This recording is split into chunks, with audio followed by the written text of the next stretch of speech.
Welcome back, my friends. Today I am here to talk to you about the novel that started it all, Sheltered by Jay Dill.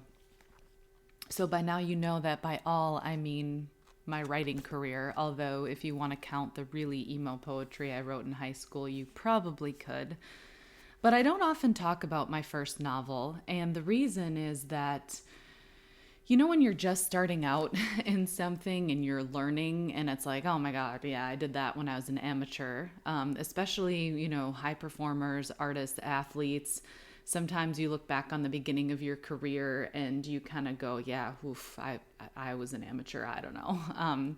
I feel that way about Sheltered a lot, especially because I don't really write realistic fiction anymore.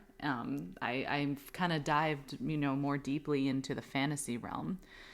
But this story has been talking to me again lately, and I thought it would be a good opportunity to just share a little bit about it with you today. And so, although I'm talking about my novel, really like I'm diving into the reason I wrote it and the themes behind it. And so, if you are in a position right now where you are lonely or you feel like you're not living your life's purpose, you feel really disconnected from yourself and from those around you. Maybe you want to live a dream that you feel like you can't reach. Maybe you really want to be in a healthy romantic relationship, but you just can't get there. Maybe you're feeling misunderstood or disappointed. If any of that applies to you, take a listen, because those are all the reasons why I wrote the book. And my intention with this episode today is to help you get a little healing, help you feel more connected, give you some advice on maybe where to look or how love actually works. And all of that is what's in my first novel. And it's kind of like an intentional thing for me to connect again with my roots, because it's the kind of book that, like I said, I kind of don't want to look at sometimes, because it's like, oh my God, I wrote that, when I was an amateur. But I mean, the more that I really think about the book, the more that I know that there's a lot of wisdom in it and a lot of really, really important points. So I'm excited to be able to share that with you today. And to begin, I want to talk about how I actually am really challenged when people ask me what the book is about or what my stories are about. And maybe some authors are better than me, at summarizing their book. I know it's a specific skill that authors will work on, summarizing something in a line or two, just kind of like you see on Netflix or whatever. Like when you're looking at an episode or an entire TV series, they sum it up in a sentence or two. I do my best, but that's very challenging for me. And the reason that it's challenging for me is because it's really hard to summarize what something is about when you're the architect. It's like somebody asking an architect, what's this house about? The house, everything, the plumbing, the electricity, the walls, the paint. I mean, it's like, for me, I'm always so challenged when people ask me what my book is about, because in my head, there are all these beautiful, delicate, challenging, intricate threads that I weaved together to make it. And I'm taken back to those threads. I'm taken back to the state of mind that I was in when I wrote the book, and trying to summarize that is hard for me. And I'm going to straight up tell you, my books are very vulnerable. They are very personal. There's some authors that can kind of detach from their work. Even though I write fiction, there is so much of me in these stories. And by that, I don't mean my exact story, but just my truth, my values, my hopes, my wishes for the world. All of that is in my books. And so they're a very vulnerable thing for me. And so with that being said, let me tell you about how I first began Sheltered. And that is quite simply crying in the shower. And I was crying in the shower because I was really lonely. It was, post my divorce, when I was trying to rebuild myself financially. And I had, been teaching books for a long time. I loved stories, and I had this sort of nagging sensation that I needed to write, that I could do it. But like most of us, I thought, oh, I don't know, it's too much work, or some other time, or I don't know, or oh, maybe I'll just read instead, or oh, I've got, there's a billion excuses, and there's different reasons why we make those excuses. But oftentimes it's just because it is work to live our dreams, or we feel like we can't get where we want to be, or we put this pressure on ourselves to, well, if I'm going to live this dream, I have to do X, Y, Z, and I have to do it right now. And if I can't do it, if I can't do it that way, then I can't do it at all. And where I was kind of set free by that was a friend of mine at the time who was also a writer. And he told me, well, Jenna, just write a sentence, write a paragraph. You don't have to write your whole book in a day. Write what you can. And that applies to any of your dreams. And I think I've even talked about that on the podcast before. So, if you're looking to pursue something, take the pressure off a little bit. Just get started. Just take the first step. And the beautiful thing about the brain is it learns by habit, right? So the more that you take those steps of writing the one sentence or increasing your endurance and turning that into a paragraph, a page, 7 pages, the more your brain will be trained to do that. Just like our brains are trained to, binge TV or exercise in a certain way. You can train it in the same way for your dreams. It's just about that step.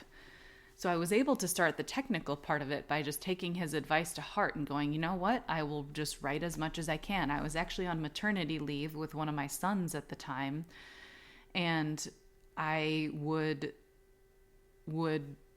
write when he was taking a nap or right after I got out of the shower for a couple minutes, just whenever I could. And speaking of the shower, just talking about again where this book started, I started writing it because I was lonely. Dating wasn't working out for me, and I felt so disconnected from myself and from those around me. And I was just heartbroken because I felt disconnected. And when I say disconnected, I mean I knew that there was more for me. I longed for love, just like many of us do. I longed to be in love in a healthy, committed relationship. That's what I wanted.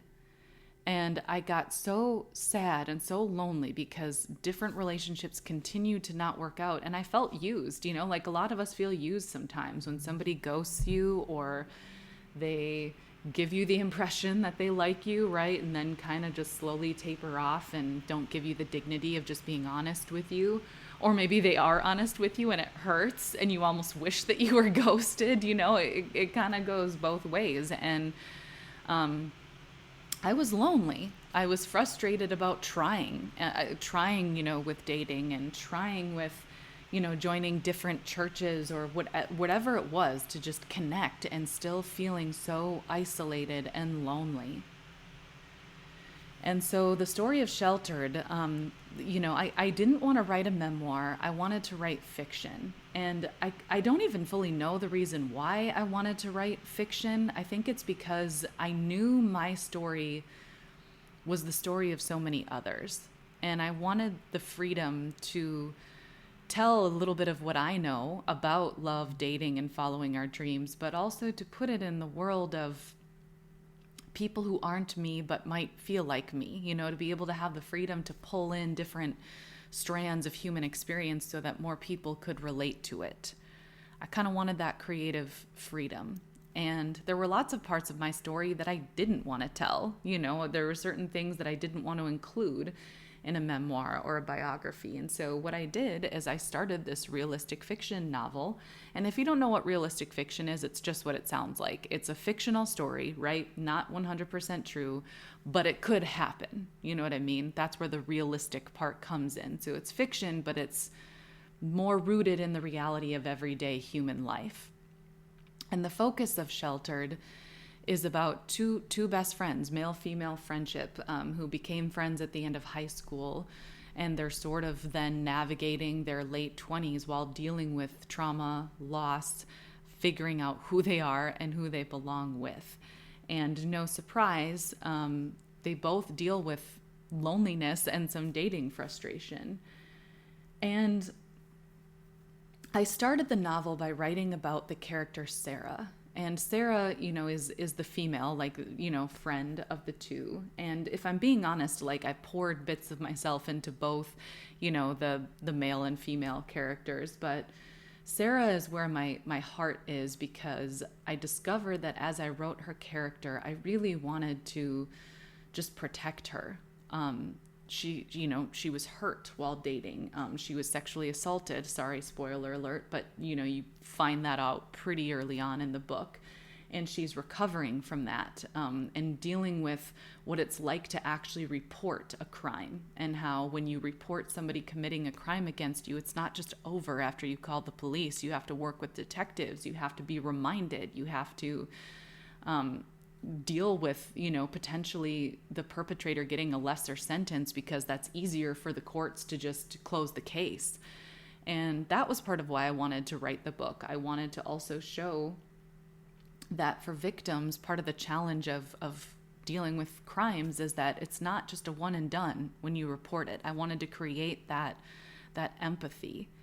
And so that's where some of the loneliness came from, actually, for me, is that I had felt very used. As I've shared before, I haven't been sexually assaulted once. I've been sexually assaulted multiple times. And, I was tired of feeling like my body was being used and abused. I was tired of reaching out to relationships that I thought would be healthy, and then getting burned by those, and then thinking, okay, I guess I don't deserve healthy. I'll just give in and deal with being abused and settle, because I don't think that I deserve better.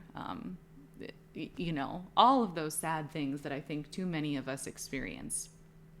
But there was this spark, there was this spark that wanted more. And I think that's where this story was born of, I'm sad, I'm lonely, I'm crying in the shower right now. But there's something else out there, and this story needs to be told. Because if I can tell this story and be honest about it, maybe it will normalize honesty. And maybe people will be brave enough to be honest with themselves and honest with others, which is where the title Sheltered came from. And I called it Sheltered, and actually in part of the dedication, I wrote that it is for all the ways that we run, hurt, hide, and heal. That's part of the dedication. It's dedicated to that human experience. So when I use the word sheltered, I'm talking about the ways that we try to protect ourselves. There's so many reasons that human beings grow up and shelter themselves or settle, because I think in terms of what this book is about, sheltered is kind of synonymous with settling. It's being hurt, whether it's by the people who raised you, and you develop some attachment issues where you don't feel safe to express your emotions, or you don't feel safe or secure in any of your close relationships. That's where some of this need to shelter ourselves as adults comes from, is that so many of us never work out our attachment issues, because it's scary, it's terrifying. Or maybe we shelter ourselves because, maybe we were raised by wonderful people who met our attachment needs, but then we get hurt, in some of our teenage relationships, or, maybe it's not even about love. Maybe it's about, careers not working out. Maybe it's like, hey, I did all the things. I went to college like I was supposed to. I got good grades like I was supposed to. Why am I making an $11 an hour job? And that's part of what Sheltered is about too, because I'm a millennial, right? Please don't confuse millennials with Gen Z. Okay, we are two different generations. And I did exactly that. Like, I went to college, I got the degree, I got the good grades, and the first job I was offered out of college was $11 an hour. How the hell am I gonna, take care of a child and pay rent and then pay back these student loans that I needed to pay for college, which is ridiculously expensive. And so feeling like we need to protect ourselves from just feeling burned by life a little bit, right? When we follow all the rules, we do what we're supposed to do, and it's not working out the way that they said it would. So you kind of just shelter yourself. You protect yourself. You settle for a job that'll work and get you by, but you're not really open to living your dreams anymore because, you tried. And in my case, like, I studied psychology. I wanted to help people. And then I went on to teaching. And I wanted to help people, but teaching jobs, no surprise here, were not paying nearly what I needed them to again support my family, pay back my student loans, and just live. So the world gives us a lot of reasons to feel like we need to shelter ourselves, and that's what the two characters, Alex and Sarah, do.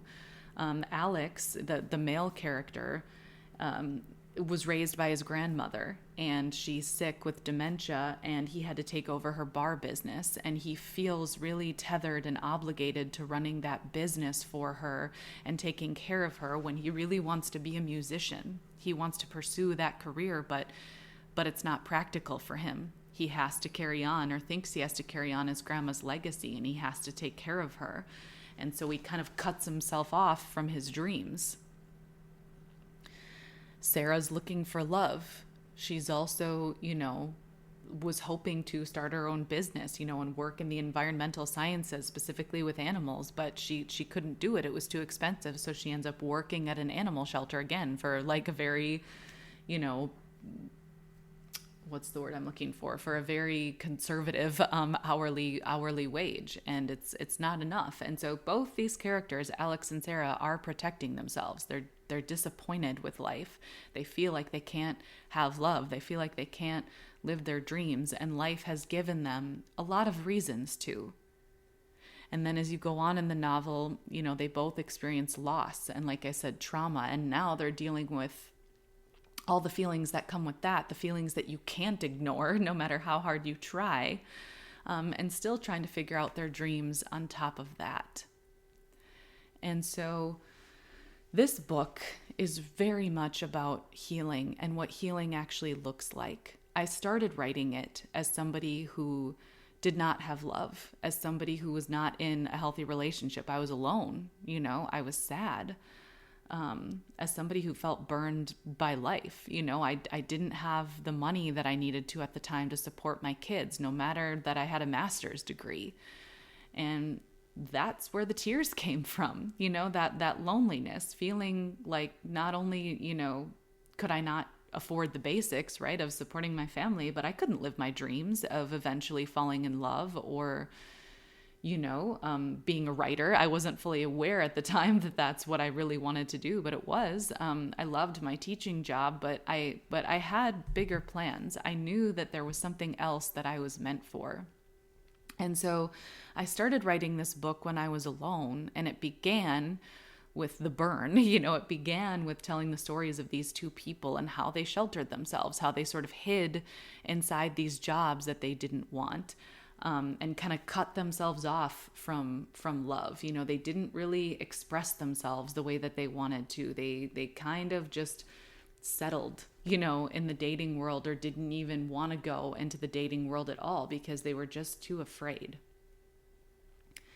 I finished writing this book while I was in a healthy relationship. I continued to work on it after I met my husband. And if you've listened to my previous episodes, you know that he was a huge part of my choosing to actually finish Sheltered and then go on to write more stories.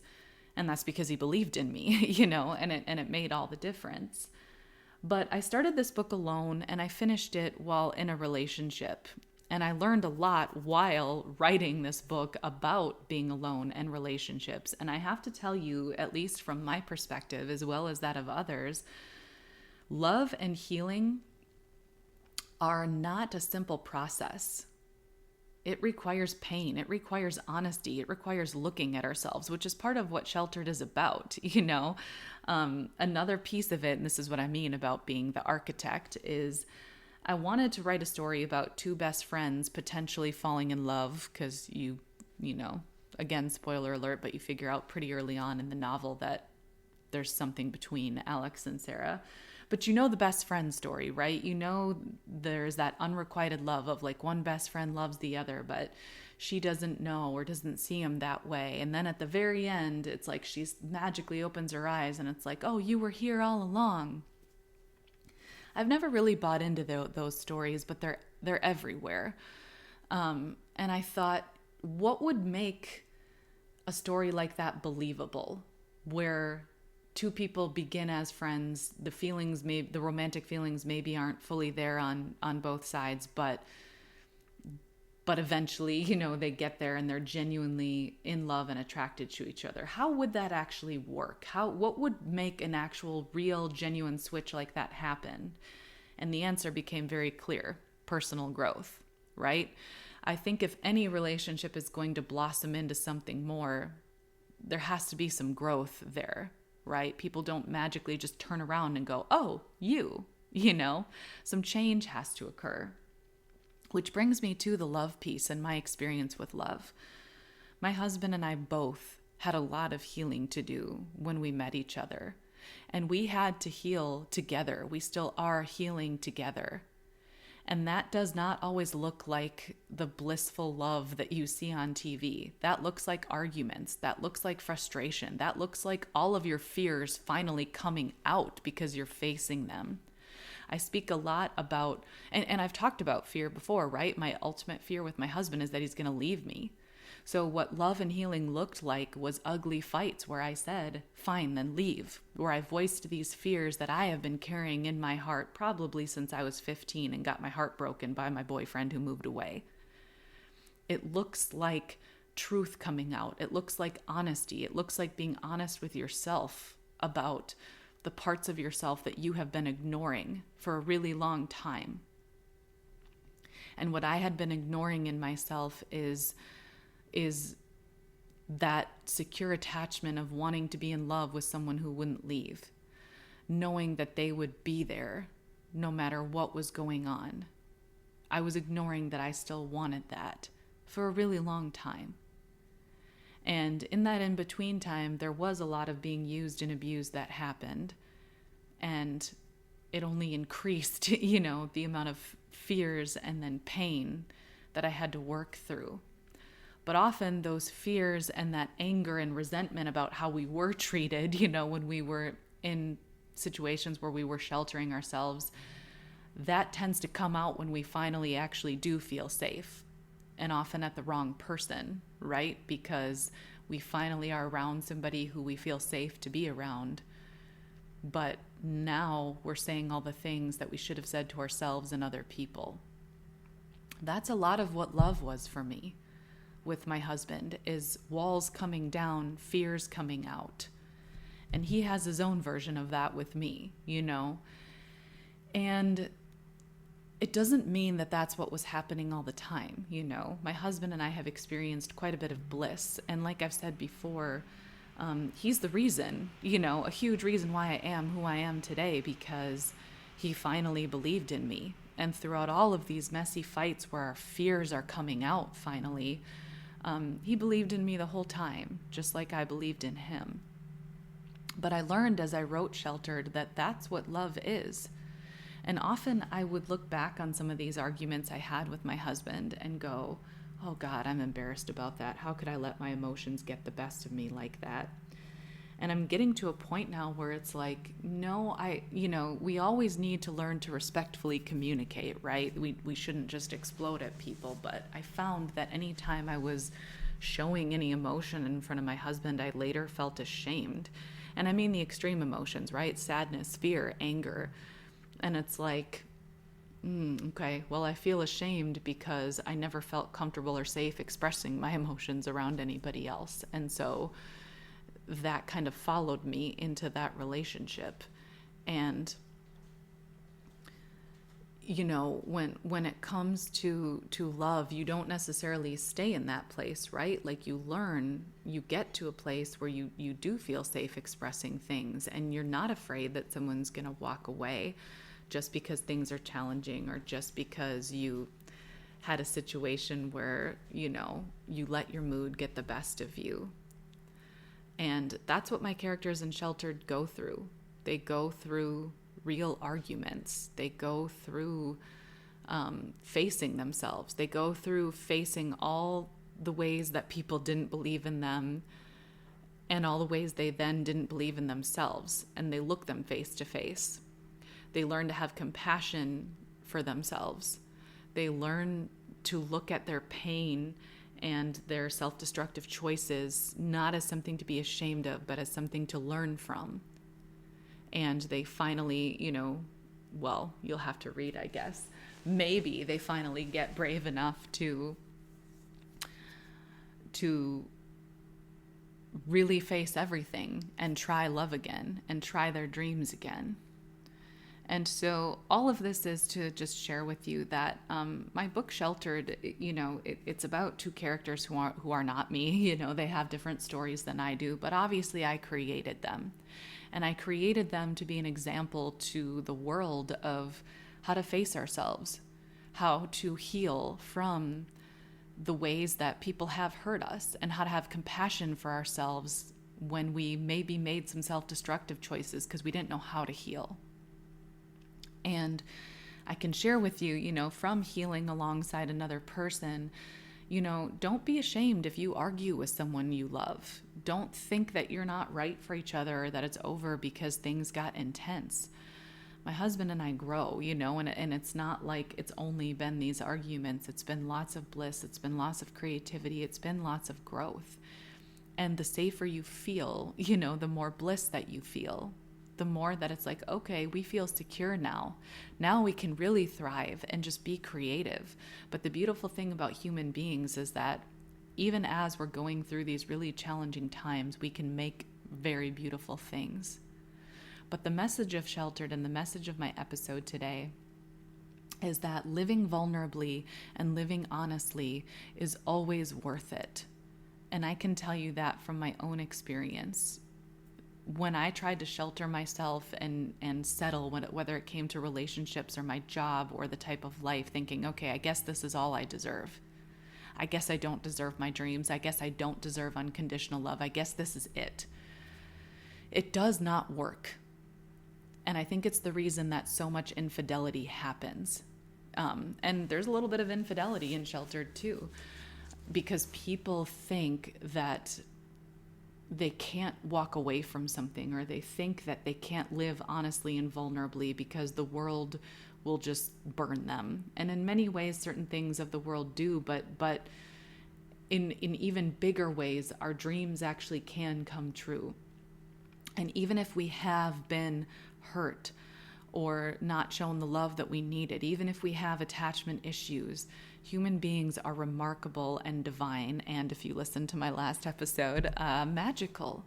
We have a remarkable ability to rebuild with the right people. So no matter where you come from, no matter what your past dating relationships look like, no matter what your past professional experience is, you have the capacity to rebuild. Les Brown has this beautiful quote in his It's Not Over Till You Win book that says, we are always more powerful than the circumstances that surround us as long as we know that they're temporary. Difficult circumstances are always temporary, and you are always more powerful. You can seek out the life that you want. You can seek out the love that you want, and you don't have to be perfect to get there. I found my husband when I was in an imperfect place. I found him when all I had was a spark, all I had was a spark, hoping that the universe would see that I was looking, that I was looking for something real, that I was looking for something deep, that I was looking for something that would show me more of myself. And my relationship with my husband absolutely has, through it all. And so I can tell you, as somebody who's had to have the difficult arguments, as somebody who's had to face herself, as somebody who's had to deal with so many roots that were buried in shame and embarrassment and thinking I didn't deserve love or my dreams, as somebody who has worked on plucking those out and planting new seeds of compassion and creativity and understanding, it is so worth it. It is 100% worth every single difficult conversation and every single situation where you have to rebuild and plant new seeds. It is worth it. It is worth facing fears. It is worth living vulnerably, because the alternative is turning to self-destructive ways. If you're living a life where you're sheltering yourself, meaning like you are in the wrong relationship, or you are staying at a job or staying in a friend group that is not good for you, that you're not going to grow, but you're doing it because you don't think better is out there, or because even if it is, you don't think you can reach it, I promise you that you can. And sheltering yourself is not going to help. Your needs will come out in other ways. And like I said, often it leads to self-destruction. whether that's functioning alcoholism, infidelity, becoming just a dishonest person who's caught up in gossip because you're too afraid to look at yourself. I promise you, if you are sheltering yourself right now, it will not serve you. It will affect you in harmful ways, even if you don't think so. It is always worth it to take the leap, whether that means a divorce or quitting your job and finding something new, or walking away from friends that you know are toxic. Whether it means, okay, I'm going to stop just binging this show. I'm going to turn it off and actually write in that journal, see what comes out. It is hard to live vulnerably, but it is also so beautiful. Right alongside, the arguments and fear, I have laughed harder than I've ever laughed with my husband. I have experienced true joy. I have become a version of myself that I love, and I have learned to love myself. And it's worth it. One of my favorite quotes from Sheltered says that, well, actually, I'm going to read the paraphrased version of it, where it says, "Life's cruel events do not take root so deeply that love could never grow beside it." Human beings are capable of infinite things. We're never just done with something, you know what I mean? It's like, you don't have to be in a perfect place right now to begin to attract love. You don't have to be perfect professionally to start maybe attracting a new opportunity. You just have to start stepping in that direction, honoring that part of yourself, and it comes to you. There are always beautiful things growing beside difficult circumstances. That's the way of the world. It kind of relates to what, my friend Varla said the other episode about how if there's poisonous plants growing, the antidote is nearby. That's just the way of life. So be brave and read Sheltered. I mean, I would love it if you read Sheltered. And again, it's Sheltered by Jay Dill. You can find it on my website at lovingcreatively.com or, wherever books are sold, mostly online. So Amazon, Barnes & Noble, Half Price Books, Walmart, you can find it online at all those sites. Take a read, it turned out really, really beautifully, and will hopefully give you the courage to introspect a little bit. But even more than that, take the step toward what you deserve, whether it be love or professional opportunities, friendships, a new environment, whatever it is, just take the step. Just like I wrote the sentence with Sheltered, things have a way of coming together beautifully. And you are beautiful. You have a spark that needs to grow.